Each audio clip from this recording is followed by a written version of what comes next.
Comenzamos nuestra octava sesión con el edadismo y aquí tenemos a Ruth Quevedo y a Ruth Menéndez, deseando que nos cuenten y que nos presenten sus textos, ¿vale?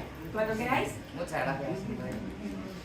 Bueno, pues empezamos con un texto de Manel Rodríguez que se titula La vida que no cesa. Y este punto a mí me parecía muy interesante, que era el edadismo como fake news. Vale, aunque la RAE acaba de definir la palabra edadismo como discriminación por razón de edad, especialmente de las personas mayores o ancianas, las personas senior siguen siendo un colectivo etéreo e impalpable para muchos. Y nos enfrentamos a la verdad epistémica del complotista, de la misma forma que la Tierra es plana, que nadie estuvo nunca en la Luna, o que el COVID no existe. Las personas senior son contempladas como inútiles. Sí, la desinformación también llega a nosotros, acompañada de una idea de fondo. El valor único y real de la vida se centra en la juventud. Falso, pero cierto dentro de una mentira sistémica, establecida y aceptada. A los seniors se les puede prejubilar, desplazar, arrinconar en un espacio social para que no molesten. Seríamos seres impalpables. Quizá la era de la desinformación no nació de forma estratégica contra nosotros, pero sí que viene alimentándose con un planteamiento más primario, desde hace casi 300 años, cuando comienza la Revolución Industrial Inglesa. Podemos situar el proceso de estigmatización moderna de la vejez en un periodo histórico, una visión desarrollada en los últimos 260 años. La Revolución Industrial se ubica entre 1760 y 1840. Al transformar la sociedad agrícola, desencadenó nuevos modos de vivir en todo el planeta. Desde su origen en Inglaterra, el resto de Europa, Estados Unidos y Japón se impregnaron al instante. Y con ella llegó una nueva percepción sobre el sentido del envejecimiento. La producción en masa transformó la vida y la utilidad de cada persona. Los seniors empezamos a ser señalados. Molestábamos en las líneas de producción. Solo se requería jóvenes con fuerza vital. La economía productiva nos empujaba a trabajar o morir. La maquinaria edadista también se puso en funcionamiento. La mente global activó el mecanismo de reducirnos a la inexistencia útil. La vejez no forma parte de la evolución y la innovación. La sociedad se lo creyó. La evidencia no es discutible. Podemos debatir muchas gamas de grises, pero el color del apartheid es claro. El complot emocional, sistemático, estratégico, aún sin conciencia definida, había nacido. 2 siglos le han dado de vida. En 200 años de conciliaburo se ha ido modelando y ajustando de forma perversa. Se trataba de eliminar de la mente social nuestra razón de ser, la existencia de nuestra alma y el valor añadido de la edad, de ser senior. Las experiencias de vida carecían de importancia. Dentro del océano conspirativo contra las personas mayores, somos una diana silente del edadismo, de la desinformación. La información de los poderes gubernamentales, mediáticos y económicos ha convertido durante décadas una falsedad en verdad.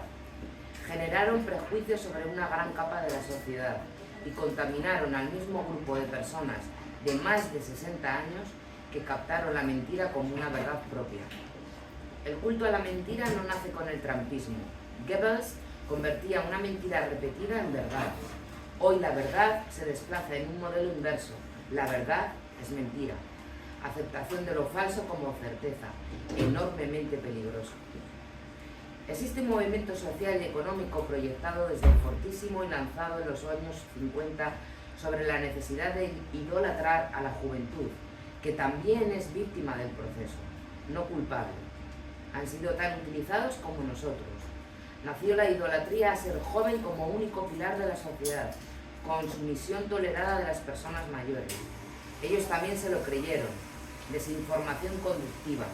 Las personas mayores, hoy seniors, nos hemos dejado llevar por la precultura de la mentira, sin capacidad para comprender el engaño establecido de quienes somos dentro de la posverdad actual.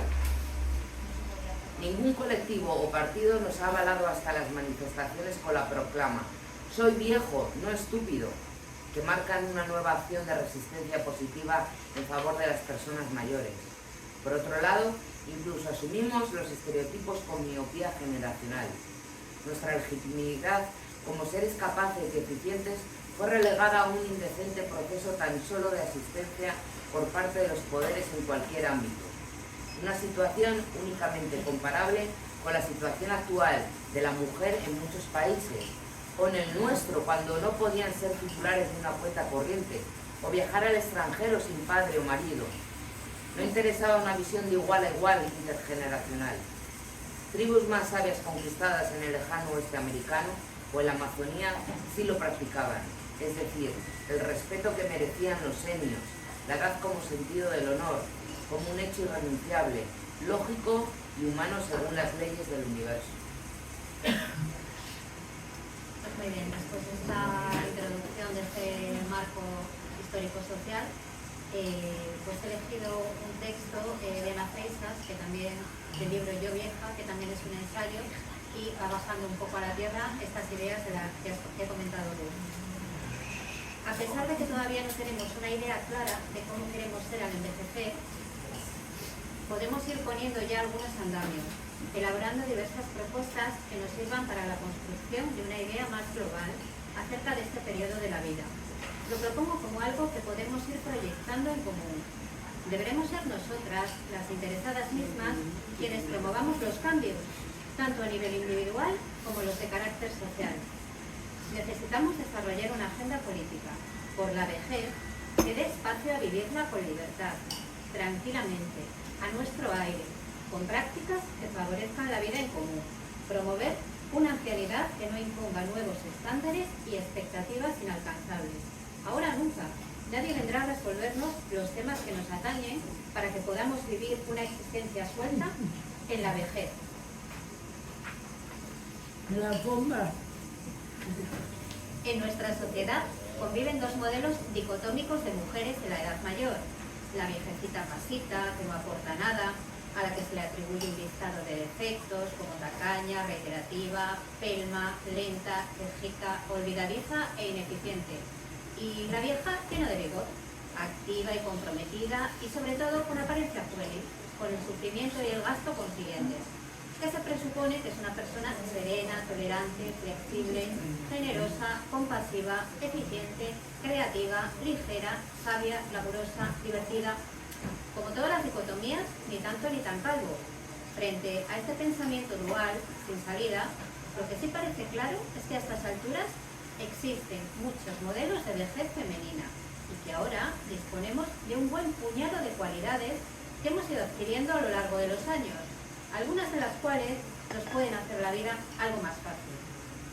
Entre otras, destaco la gratitud, la generosidad, la honestidad, el coraje, la capacidad de sobreponernos a los desastres que la vida nos ofrece, la capacidad de perdonar, de mostrar afecto y, por supuesto, también la ira, la sabia y necesaria rabia que hemos trasladado conscientemente a la columna de las virtudes, porque supone una invitación a no aceptar pasivamente condiciones, situaciones y tratos injustos.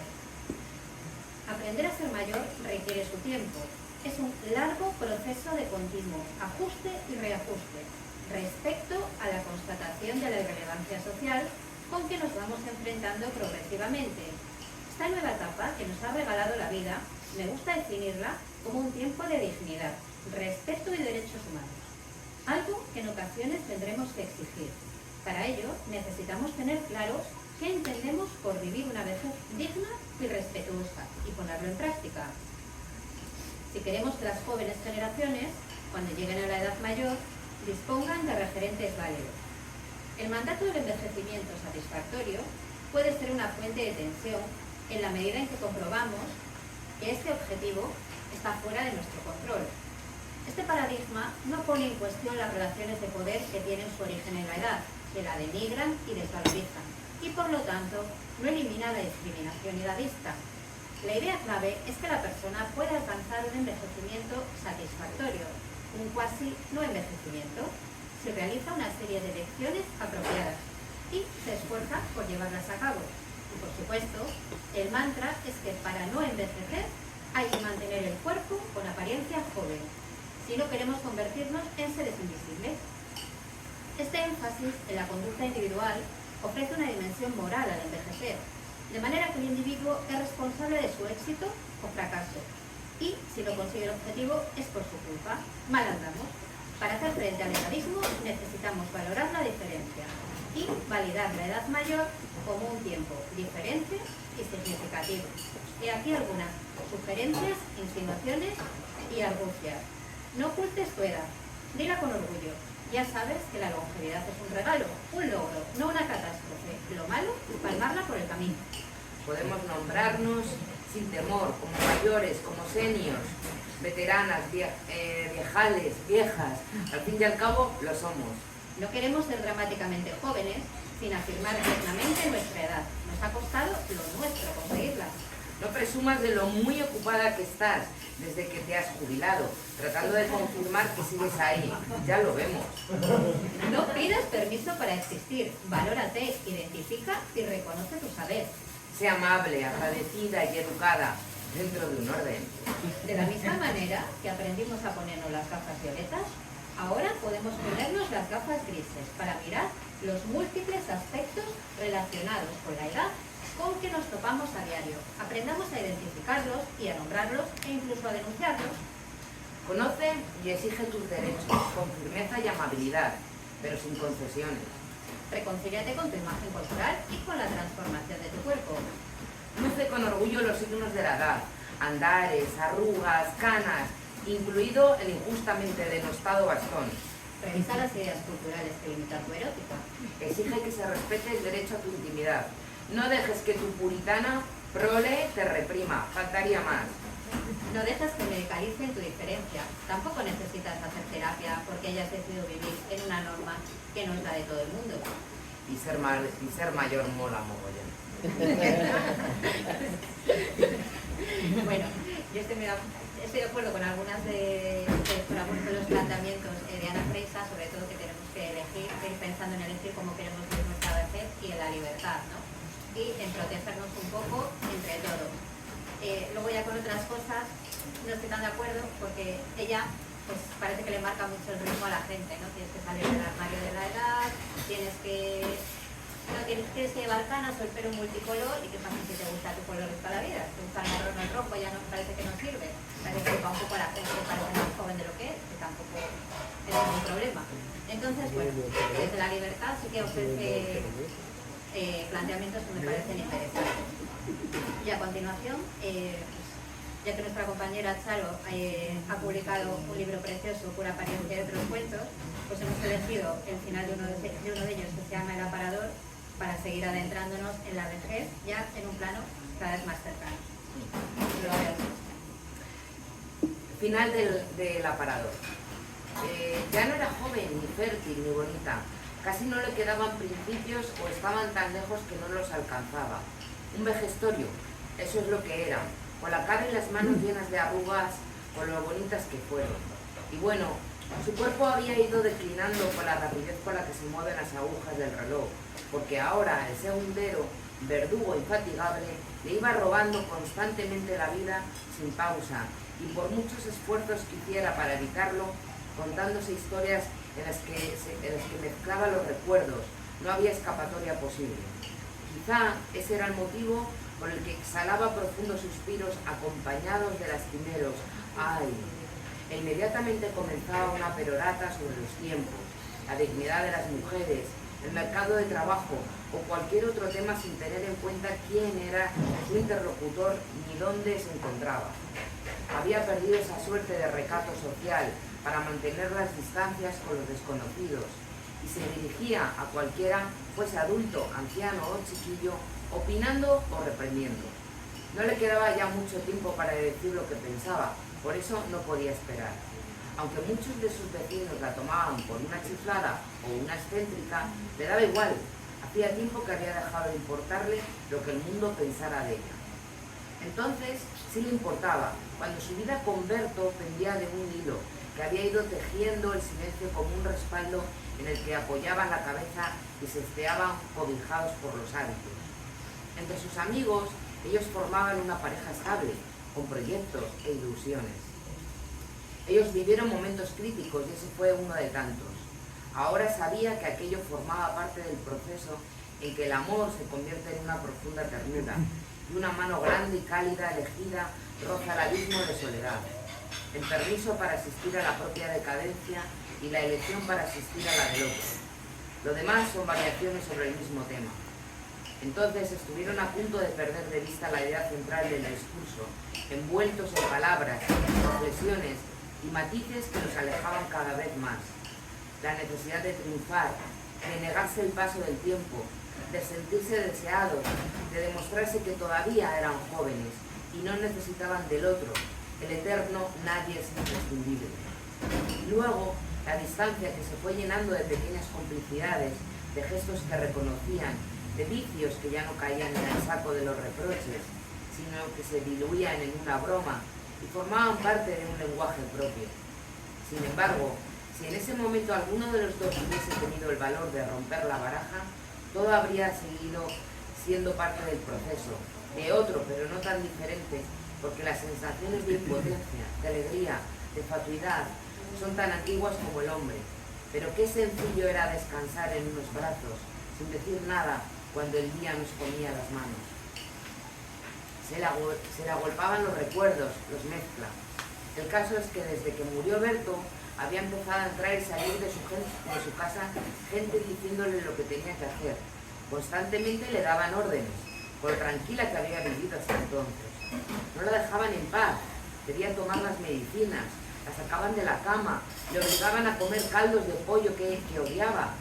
Ahora a la sala, ahora al comedor, ahora al cuarto de baño. Estaban como aves de rapiña, revoloteando a su alrededor, esperando que se muriera ella también para repartirse sus cosas. Quieren llevarse al aparador de la abuela donde tengo todas las cartas de Berto, con esos poemas tan preciosos que escribía cuando estaba en Madrid. ¿O era yo la que escribía poesías a los niños en los regalos de Reyes?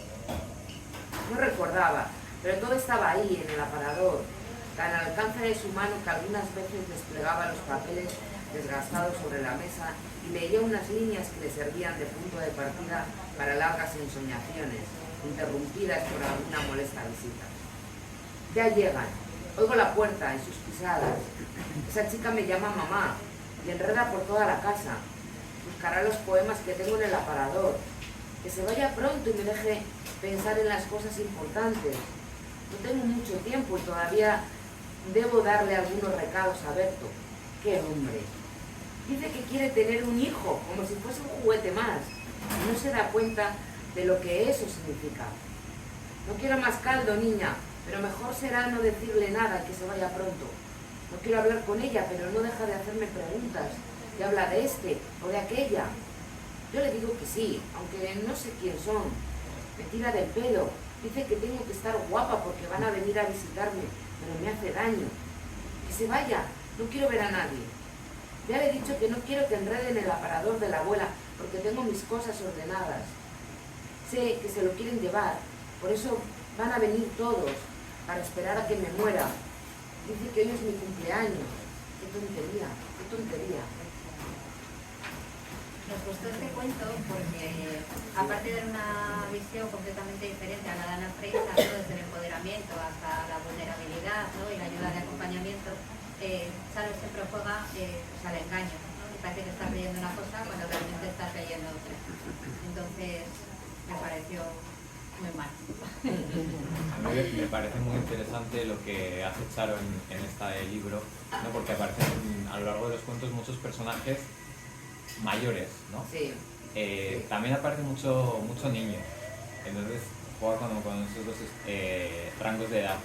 Y hilando con el texto que leíais antes, ¿no? Que decía que es importante que no invisibilicemos, ¿no? a la gente mayor, ¿no? que ocupen los espacios. Yo creo que es una cosa que a mí cuando leí estos cuentos de Charo me sorprendió, quizá porque no estoy acostumbrado a que aparezcan, sobre todo en la literatura más actual, o a lo mejor yo no lo leo, obras con personajes mayores, con protagonistas de cierta edad y de cierta edad, quizá no idealizando, un poco como lo que hace en el texto anterior, ahí sí que hay cierta idealización, ¿no? esto es mucho más realista, ¿no? El deterioro cognitivo es una de las realidades con las que pues, muchos de nosotros vamos a tener que vivir, por nosotros o por alguien conocido o tal. Entonces me gusta eso, ¿no? Esa no romantización tampoco de cumplir años, ¿no? Pues tiene cosas buenas, pero también hay otras cosas que están ahí y no hay que, y aun porque sean más duras, no hay que invisibilizarlas, ¿no? La vida... En el mundo del cine se quejan de forma habitual de la falta de papeles. Claro. Que tú ya tienes una edad y tú ya no pintas nada. Sí, Sobre de todo hecho, las mujeres. sí, ¿Cómo? Las mujeres. Sobre todas. todo. sí, y muchas veces lo que hacen es que para hacer papeles de mujeres mayores contratan actrices mucho más jóvenes. El otro día estaba leyendo un artículo, van a hacer como, no sé si es una peli o creo que es una serie otra vez de las chicas de oro. Ajá. Pues a todas las actrices que han cogido para los papeles de las protagonistas, No tienen ni 60 años. eso es, ninguna llega, creo que solo una llega a los 60 años. Ya, me imagino. Entonces, claro, ya. se quejan muchas veces de eso, de que están haciendo un papel de una señora de más de 60 o 65 años. Como si no hubiese... Claro, como si no hubiese una actriz de esa edad que pudiese hacer el Bueno, papel. hombre, mientras que de la cabeza y de la memoria está bien, que eso se supone, la edad no importa. Sí, pero bueno, hemos visto a No, grandes actrices, ¿no? Amparo, ¿cómo se llama la esta o- la mujer de Paco Raval? ¿Cómo es? Asunción Balaguer. Asunción Balaguer es súper joven, muy joven, actuaba aún.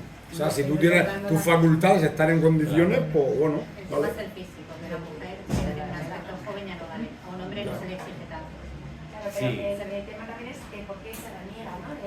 De esa arruga, es la edad. Ya, ¿no? Es pero el también, estilo de vida, ya, pero también lo ha cambiado la sociedad, porque Florinda es chico. Acuérdate tú que es la Poncia en la película famosa de Bernard Alba, que no puede ni andar, y bueno, el papelón que hace, ¿por qué tú tienes que buscar a una criada? Decir, bueno, esta tiene que pesar la mitad de kilo y pues bueno, pues no, si ella es buena actriz, pero el propio tiempo va quitando el canon de decir, bueno, pues yo no me imagino a un director de orquesta, no sé, no quiero nombrar, no sé qué tal, me lo imagino con una especie de estereotipo.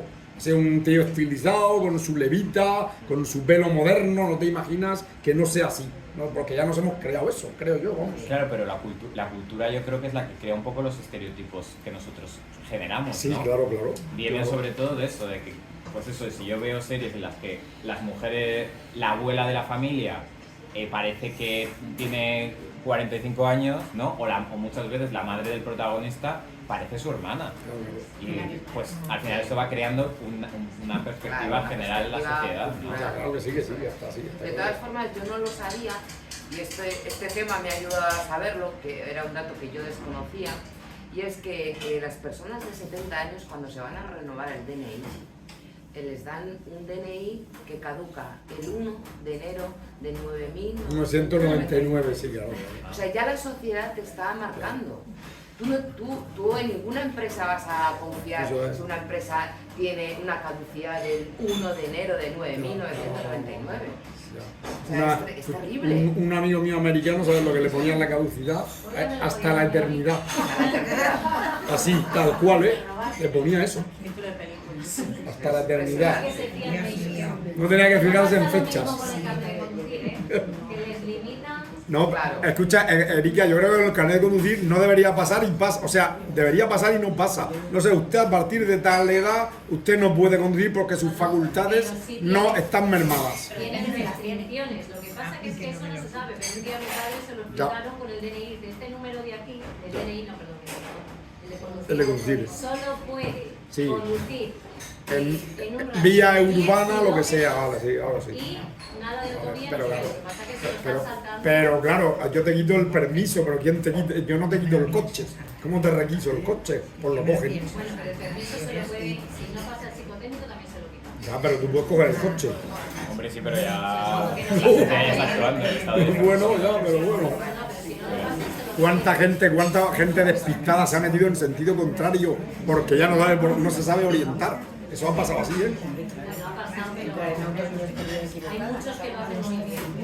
Ya, pero hay que llevar cuidado con eso. Tú dices que yo, con una edad X, tú te ves totalmente válido para conducir, aunque te hagan ver que no. Hombre, el que está loco se cree que los locos son los otros. que esto es así. Pero es un poco lo que pasa con el texto de Charo, ¿no? Hay que aceptar la realidad de la vejez, no solo... Ya, claro, que es así. Que pienses que estás con las mismas facultades, que es lo que le pasa a la protagonista. Claro, bueno, hay gente Todavía que se sí, piensa que es una niña o una chica joven. Y aceptar positivamente estos regalos que te hacen. Vaya, con DNI más. Es que eso tiene una razón, y es que realmente nosotros cambiamos, pero una persona mayor ya es muy difícil que cambie su... Claro. Claro, Es imposible, claro. ya los Sí, 70, pero a mí me parece brutal. Perdonadme, pero a mí me parece brutal que a alguien a los 70 años se le diga que ya tiene que renovar el DNI 7.000 años después. O sea, me parece brutal. Para mí es peor lo del hay carnet que de verlo conducir. porque Tienes que poner un tope, o que sea, no los sé. pongan a los 50, que tampoco vamos a cambiar. Hombre, realmente Yo tienen más sé, yo no problemas voy a conduciendo los Yo jóvenes de que los conducir, mayores. Luego depende de la persona. Si devolvemos es lo mismo. Porque la realidad es tozuda y también hay gente que tiene una Era edad... mal, pero bueno. Que su edad biológica realmente es más joven que su edad cronológica porque se ha cuidado más, porque tiene una mejor genética. Bueno, vamos a hacer caso a Alejandro y vamos a avanzar. Los que tengan 5 años. Bueno, hemos elegido a continuación otro texto. Habla un poco más. Sí, vale, hemos elegido a continuación otro texto. Es un cuento de Leopoldo Alas Clarín titulado El viejo y la niña, porque no toda la vez se tiene que centrar en las mujeres, ¿no? Y pues igual que en todas las edades de la vida, pues hay gente buena y mala, y hay modelos de masculinidad o de feminidad tóxicos. Y bueno, el protagonista de este cuento refleja a uno bastante tóxico, que dice así: viejo, precisamente no, pero comparado con ella, sí, podía ser su padre.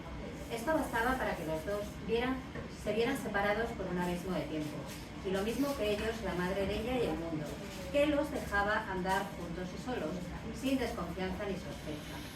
Era él primo de la madre, y ésta, pensando en que de chicos habían sido novios, concluía que dejar a su hija confiada a aquel contemporáneo suyo no ofrecía ningún peligro ni podía dar que decir a la malicia. Si queréis figuraros cómo era él, recordad a Sagasta, unos 55 años. Tenía don Diego facciones más correctas que don Práxedes, el pelo negro todavía, con algo gris nada más en un bucle. En aquel rizo había una singular tristeza que armonizaba misteriosamente con la mirada entre burlona y amorosa, algo cansada y triste por la resignación que dan la piedad y la experiencia. Vestía con gusto, según la elegancia propia de su edad. Ella era todo lo bonita que quieran figurarse, dulce, serena, de humores equilibrados, eso sí. Volviendo al retiro, en una tarde de septiembre, habían estado en una tertulia al aire libre, rodeados de adoradores que a Paquita no le faltaban nunca. Eran todos jóvenes, de la más fina sociedad. Aislados no empalaban, juntos parecían ecos repetidos de la misma insustancialidad. Paquita, al llegar a la puerta de Alcalá, se cogió del brazo de su inofensivo amigo, que venía un poco preocupado, conmovido, pero no con pensamientos tristes. ¿Ves? Que he de estar condenada a bebé perpetuo. Bebés, Eduardo ya tiene lo menos 20 años y Alfredo sus 19. Callaron los dos. Demasiado sabía don Diego que a Paquita no le gustaban los pocos años. De esto habían hablado 1000 veces con la gran complacencia del muy socarrón amigo, tutor callejero de la niña. Varios novios le había conocido, como que él era su confidente, por vanidad, por curiosidad, por agrandar a la madre, que quería relaciones formales que procurasen una posición segura a la hija. Admitía aquellos escarceos Paquita, pero nunca había estado enamorada. También esto lo sabía don Diego, y ella, casi orgullosa, se lo decía una vez y otra vez a su amigo y mentor, como quien insiste en una obra de calidad. En tantos años de vida íntima, de familiaridad constante, a más de los labios de don Diego, había salido una palabra que pudiese tomar Paquita por atrevimiento de galán con pretensiones. En cambio, su vida común estaba llena de elocuentísimos silencios. Nunca había habido deshonestos ademanes, ni insinuaciones que la joven hubiese podido llevar a mala parte. Había habido, por uno y otro lado, no confesada delicia. Paquita se fijaba en que los novios cambiaban y el amigo viejo era el mismo. Sin decírselo, los dos sabían que el otro pensaba esto, que era mucho más serio aquel contrato innominado de su amistad extraña que los amoríos pasajeros, casi infantiles, de la niña. Otra cosa sabía, que Paquita estimaba en todo lo que valía la pulquérrima conducta de don Diego, que jamás había sucumbido a las tentaciones que el íntimo y continuo trato le hacía padecer. Jamás el más pequeño desmán, y eso que la frialdad y apatía el más ciego podía señalarlas como causa de aquella prudencia. Se acordaban de los besos que cuando Paquita era niña del todo, regalaba al buen señor, y aquello había concluido para no volver, y don Diego había sido el primero a renunciar, sin que me dieran explicaciones a tamaña regalía. Aquella tarde volvía muy contento para sus adentros don Diego, porque la tertulia, en el retiro, él había lucido su ingenio, con gran naturalidad y modestia, a costa de aquellos pobres 7 mesines. Paquita le había admirado, echando chispas de entusiasmo contenido. Bien lo había reparado él. Por eso volvía tan satisfecho y con una tentación diabólica que 1000 veces había tenido, pero que siempre había resistido y ahora no creía poder resistir. Llegaron al prado y a Paquita se le ocurrió sentarse otra vez. La tarde estaba deliciosa y declaró la niña que le daba pena meterse en casa, perder aquel crepúsculo, aquella brisa tan suave. Se sentaron muy solos, sin alma viviente que reparase en ellos. Hablaron con gran calor, muy alegres, sin saber por qué, los ojos en los ojos. ¿En qué piensas?, preguntó Paquita, al ver de pronto ensimismado a don Diego. Oye, Paca, ¿quién es la persona, sin contar a tu madre, de tu mayor confianza? ¿Tú? Y don Diego empezó a decir unas cosas que dejaba atónita a la niña. Él habló mucho, con pasión y circunloquios. Nosotros tenemos más prisa y menos reparos y tenemos que decirlo en pocas palabras.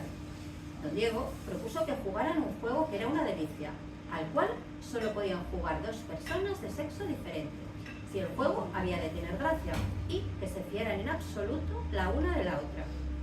Era menester que se dieran mutua palabra de no sacar ninguna consecuencia práctica del juego aquel.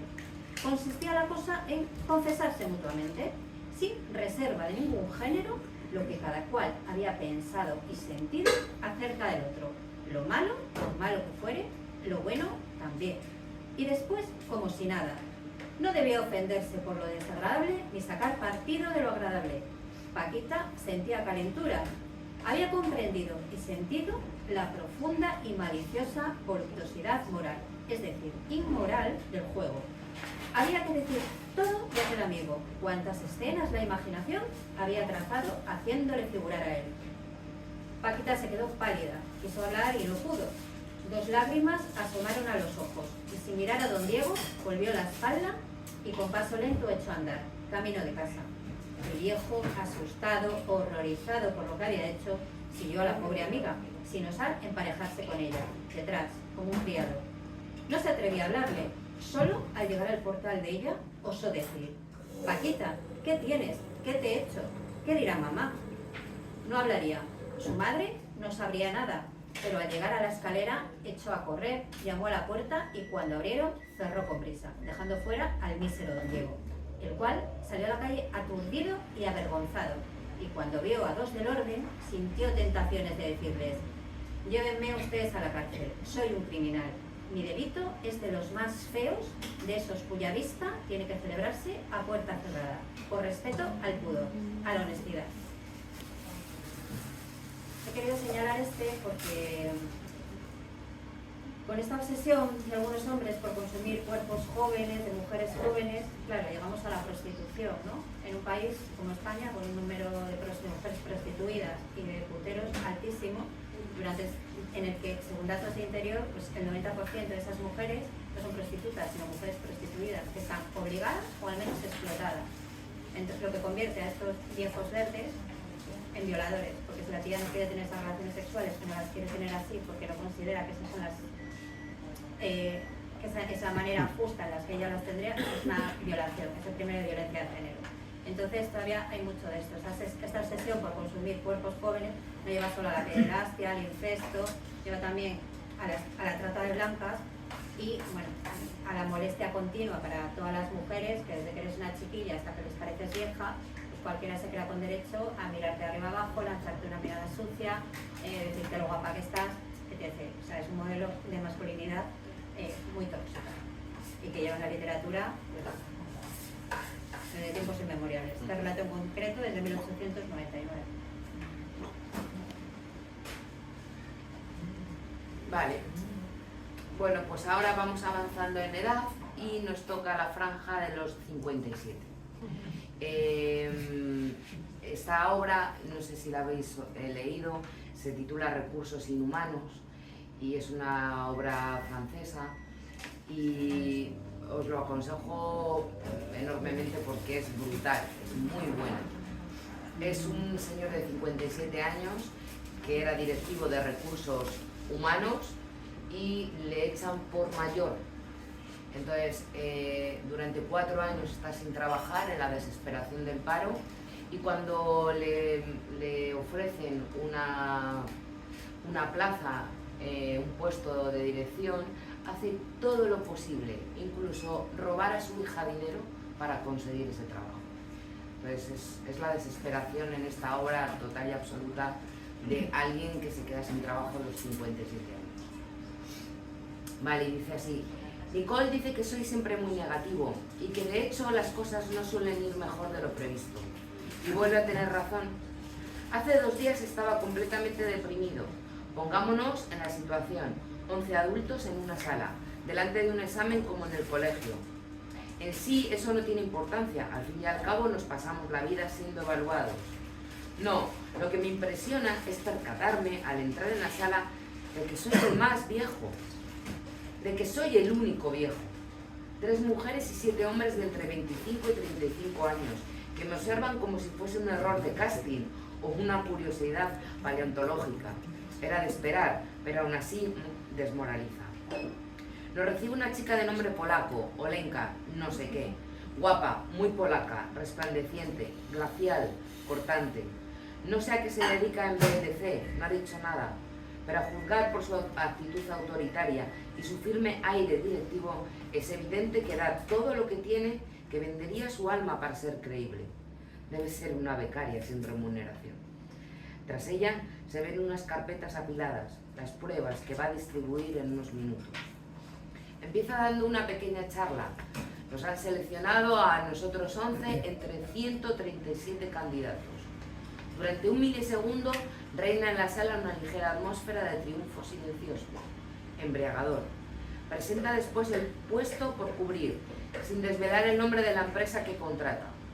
El trabajo que describe es tan a mi medida que durante su corta disertación me imagino perfectamente siendo el afortunado elegido.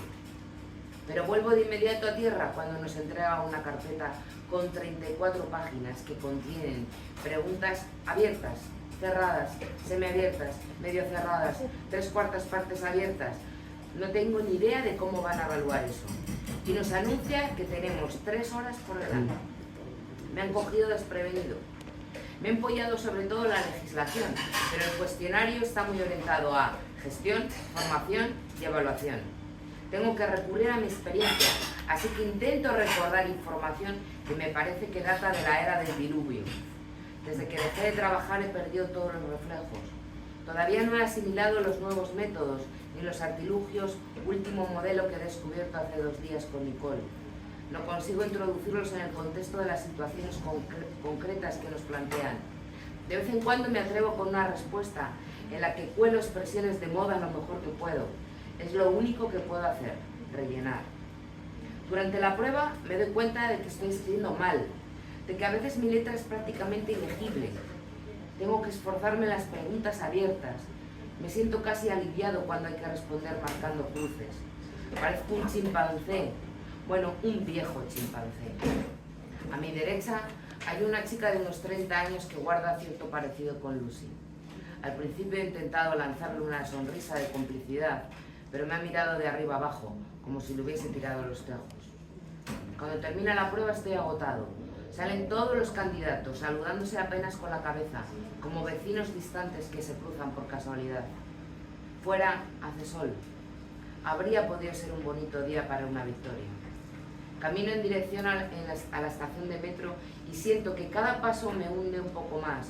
Es como una lenta toma de conciencia, capa por capa.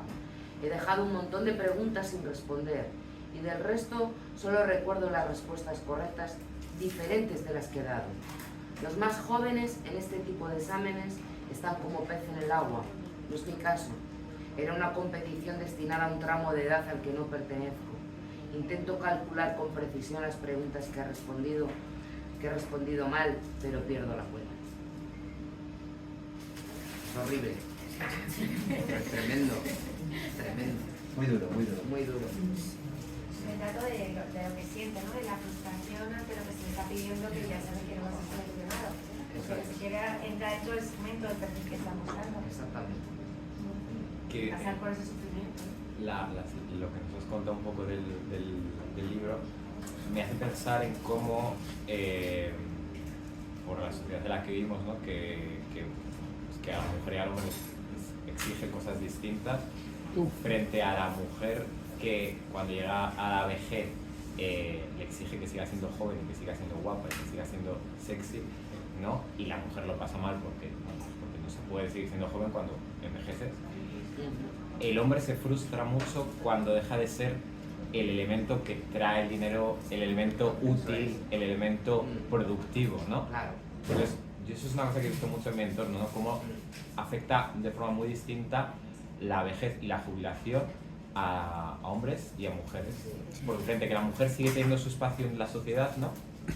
El hombre desaparece un poco. Claro, en este caso es la desesperación de este hombre, que él piensa que si consigue ese trabajo, su vida va a cambiar. Es decir, va a mejorar su relación con su mujer, con sus hijas, su trabajo, él va a mejorar físicamente. Es decir, que todo depende de ese trabajo, sentirse útil, ¿no? Digamos. Y si no lo tienes, esa desesperación, ya os digo que es tremenda.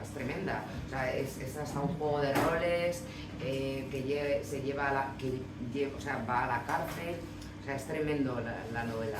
Yo os la aconsejo porque es tremenda, pero bueno.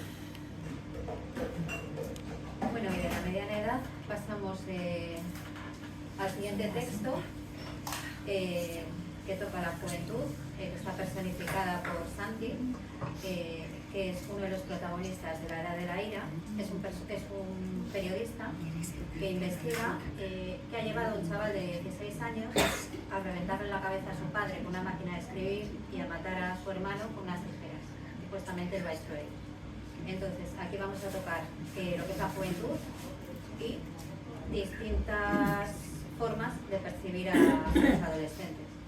El primer fragmento lo he titulado Una visión de la adolescencia. De repente, dice el periodista, me veo rodeado por 7, 8, 15añeros tan altos como yo, con más alcohol de la cuenta encima. Las litronas vacías dan cuenta de ello, y varios de los amigos de Adrián sostienen las botellas como si fueran bates de béisbol. Me preguntó por el Kansas, y yo le dije dónde era. Interviene Mary, venga tío, pasa de este, que es un cotilla, pero no va de malas.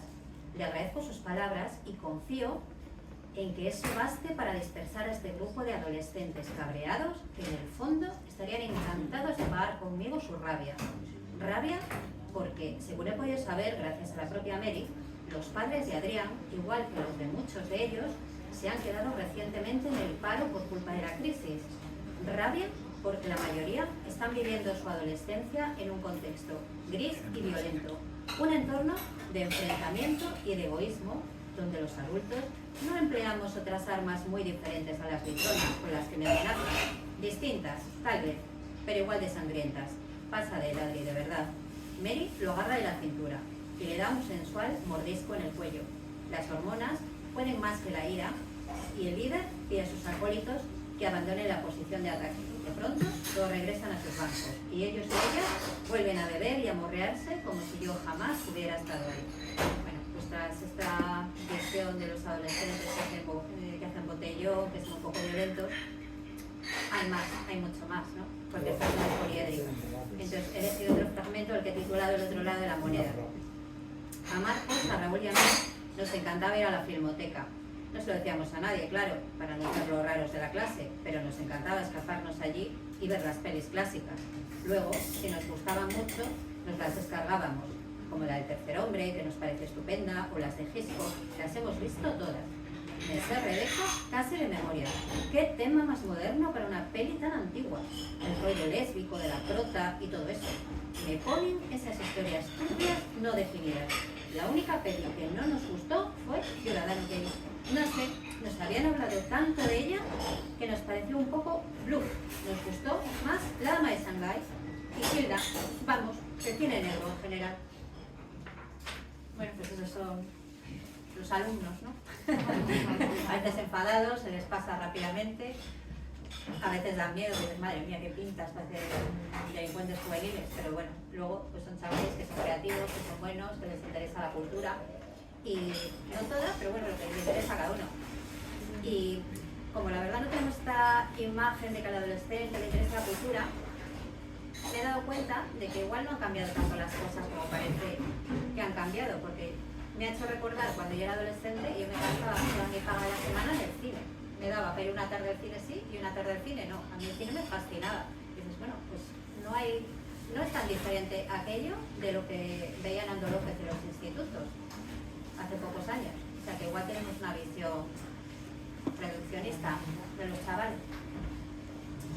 Y bueno, en este viaje inverso en el tiempo, de la ancianidad a la juventud, vamos a continuar con un poema de Vicente Gallego sobre la infancia. La infancia, en mi memoria, es un derroche, una inmensa fortuna en el desierto, una flor en las manos de un cosaco, un tiempo en que creí no tener nada y sin saberlo tuve lo más grande. Esa firme creencia en que los años pondrían a mis pies el mundo entero. La infancia se parece a esos regalos que a los niños les hacen para luego, diciendo que los guarden, que algún día aprenderán sin duda a utilizarlos. La infancia es un regalo que disgusta, porque cuando uno no sabe de qué sirve, y cuando al final lo entiende, ya lo arroja. Y queda el último texto, que no sé si Ruth os quiere dejar de deberes o quiere leerlo ella. Bueno, hablando de jovenzuelos. vamos con el último texto, ¿vale? Se titula Cerrar el círculo y es de Javier Caro Díaz. Esperaba su llamada, tumbado en la habitación, esperaba su llamada. Confiaba en que ella finalmente le telefonearía. La conocía o quería conocerla bien y no dudaba de que llamaría. Mirando el techo sin verlo, empezó a recordar cómo se habían conocido un día lejano que el paso del tiempo había vuelto borroso como un sueño. Él estaba en el parque sentado con otros amigos delante de los columpios cuando llegó uno del grupo acompañándola. La presentó como una amiga cuya familia se había mudado al barrio hacía poco. A lo largo de los siguientes días descubrió que le agradaba como era, que se sentía a gusto estando a su lado, y a ella parecía ocurrirle lo mismo. Al principio no tenían mucho de qué hablar. Poco a poco empezaron a disfrutar del placer de irse conociendo, de descubrirse mutuamente, de saber cuál eran los gustos del otro, sus opiniones, preocupaciones y sueños, ir tanteando, ir explorando cómo era realmente cada uno. Fue durante aquellas primeras semanas una experiencia inolvidable y tristemente irrepetible. Pero no solo él quería descubrirla, otro del grupo también mostraba interés, y era un competidor duro. Alguna vez había dicho que su familia estaba montada en el dólar, y de todos los que formaban el grupo era el que más caprichos podía permitirse, el que más dinero recibía en casa. Durante cierto tiempo, el otro la acosó con obsequios, que ella recibía con agrado, y él con carnívoras dentelladas de celos. Fue entonces cuando se dio cuenta de que estaba enamorado. La quería solo para él, y ese deseo de exclusividad le confirmó que una amistad podía despertar una ansia de posesión tan absoluta. Los celos no tardaron en desaparecer, como el agua en el agua. Pese a los regalos del otro, ella no ocultaba su preferencia por él. Se sentaba a su lado siempre que podía, le hablaba más que a los demás, bromeaba con él. Pero había otros detalles menos evidentes, más difíciles de percibir. El modo peculiar de mirarle, la atención especial con que le escuchaba, la forma en que agrandaba sus ojos al hablarle, la entonación que daba a sus palabras, la ligera sonrisa que invariablemente le mostraba, la respiración suavemente entrecortada que fatigaba su pecho al conversar, la manera distraída en que sus dedos se demoraban sobre él cuando por algún motivo se tocaban. Juntos eran para él como las piezas de un rompecabezas que creían ordenar de la manera adecuada. Suponía que ella también le quería, pero tímido e indeciso, sin resolverse a preguntarle o expresar sus sentimientos, dejó sucederse los días en una inmóvil espera. Finalmente ocurrió lo que ambos sabían que ocurriría. Estaban sentados en un banco del parque junto al puesto de chucherías en torno al cual se arremolinaban los niños como mariposas en torno a una luz. Se habían separado el grupo y él, bromeando, le preguntó: ¿qué quieres ser de mayor? La mujer de alguien como tú, contestó ella, conteniendo la respiración y mirándole fijamente a los ojos, como siempre que decía algo importante. Se sonrieron. Las dudas desaparecieron, como los sueños con el tiempo. Se besaron con un beso suave, un ligero roce de labios que era solo un gesto de confirmación de lo que ya presentían. No necesitaban más. Ahora las dudas de él, como los sueños, parecían algo ajeno que no le hubieran pertenecido nunca. Se levantaron y se alejaron enlazados.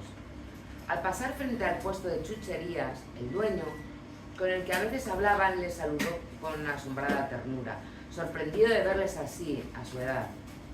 Durante unas semanas le asaltaron diversos sentimientos. Se hallaba feliz de sentirse enamorado, pero al mismo tiempo le irritaba su propia debilidad, su absoluta dependencia de ella, su preocupación por todo lo que le ocurriría.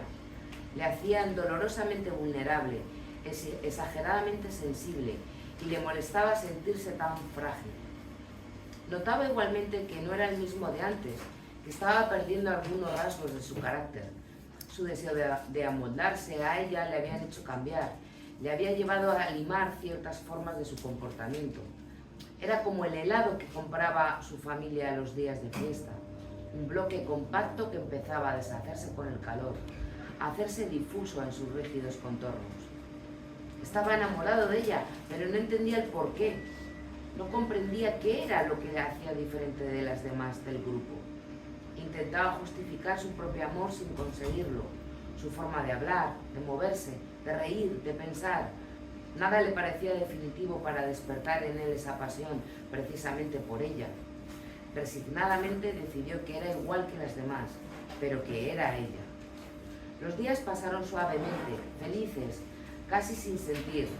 Aquella felicidad era como el ambiguo estado que media entre el sueño y el despertar, una confusa semi-inconsciencia en que apenas se perciben las cosas y se pierde el sentido del tiempo. Pero la felicidad, como las pompas de jabón, cuanto más grande es, más fácilmente se rompe. Sus familias acabaron por enterarse. La de ella le lanzó alguna que otra broma. La de él ni siquiera hizo eso, como considerándolo una novedad sin importancia. Una tarde, al volver a casa, oyó que se referían a ellos con la palabra niños. Al entrar él, la conversación cesó. La irritación le colmaba, pero no dijo nada y se fue a su habitación. Cada paso era como un puñetazo de rabia. Él no era un niño, él era un hombre y sentía como un hombre.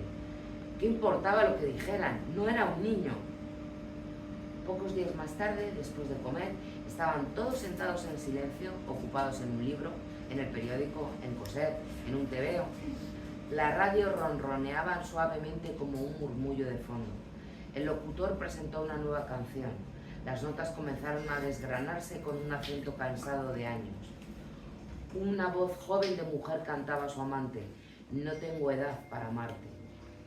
Sin levantar la cabeza, notó cómo las miradas se volvían hacia él. Sintió una opresión casi física y se aferró desesperadamente a la lectura. La voz reanudó de nuevo su lamento. Deseó levantarse y apagar la radio, pero hacerlo hubiera sido como una confesión. Y aguantó, porque en la vida todo es aguantar.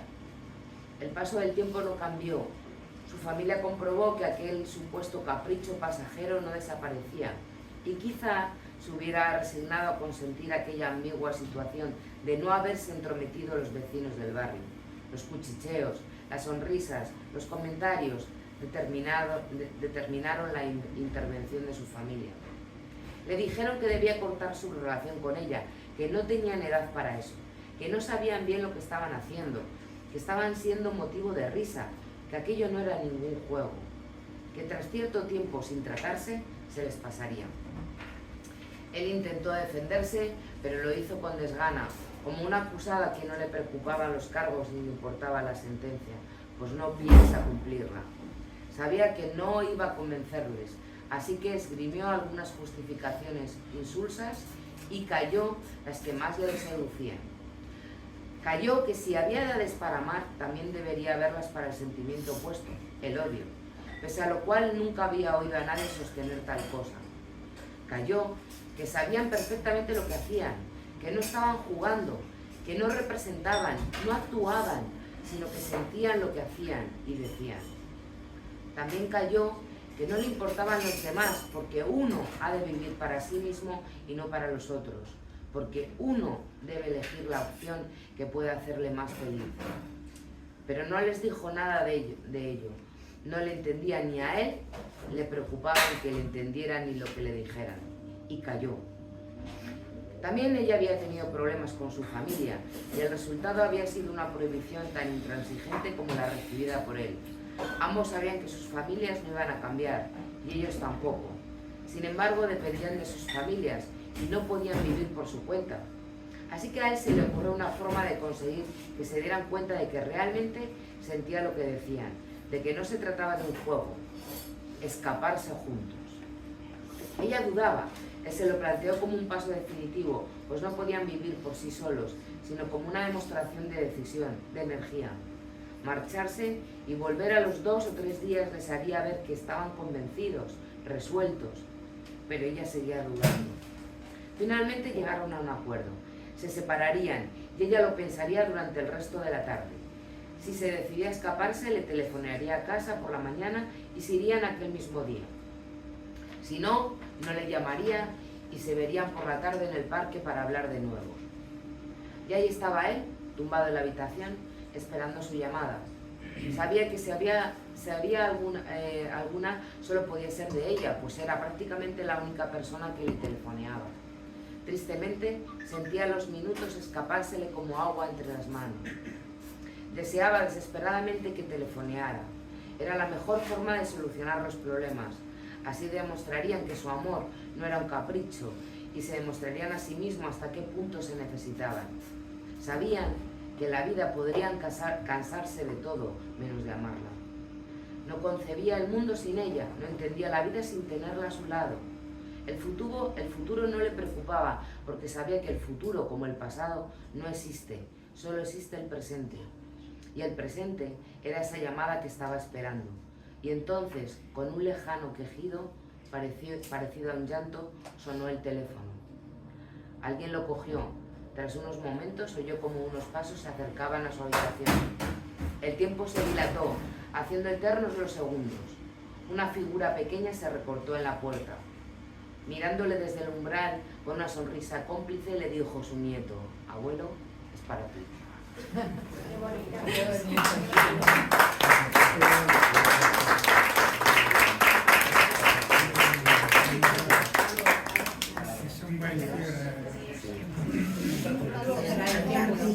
La verdad es que es muy sorprendente este fragmento.